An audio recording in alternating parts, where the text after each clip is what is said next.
প্রিয় বন্ধুরা, হোল কাটারের বিটে স্প্রিং কেন? আমি ছোট ছোট তথ্য দিয়ে আপনাদেরকে সহায়তা করব, সহযোগিতা করব। আপনারা বুঝতে পারবেন, মন দিয়ে আমার কথাগুলো শুনবেন। যারা টেকনিক্যাল সাইডে আছেন অবশ্যই আপনাদের কাজে আসবে।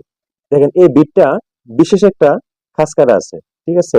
বিশেষ, এটার মধ্যে আবার স্প্রিং আছে। স্প্রিংটা কেন? স্প্রিং হচ্ছে ব্যালেন্স রাখার জন্য এই স্প্রিংটা ব্যবহার করা হয়, ঠিক আছে? তো হোলটা কেমন? এই যে হোলটা হচ্ছে এটা, আমি মাঝখানে যখন এটা সেট করে দিব, এই দেখেন, আমি কি করবো এখন? এই যে চাবিটা লাগাই দিব, এই এটা পজিশন মতো পড়লে কি, এটা এলকির মাধ্যমে আমি টাইট দিয়ে দিব। ব্যাস। এখন আমি যখন ডিল করব, এই ডিলটা মাঝখানে ডিল, এই সাইডে ডিল হবে যাতে হুট করে কেটে না যায়। ব্যালেন্স রাখার জন্য আমার এই স্প্রিংটা দেওয়া হয়েছে। আশা করি বুঝতে পারছেন। তো অপেক্ষা করুন, পরবর্তী ভিডিওর জন্য আরো তথ্য আসতেছে আপনাদের সামনে। এই পর্যন্ত ভালো থাকুন, আল্লাহ হাফেজ।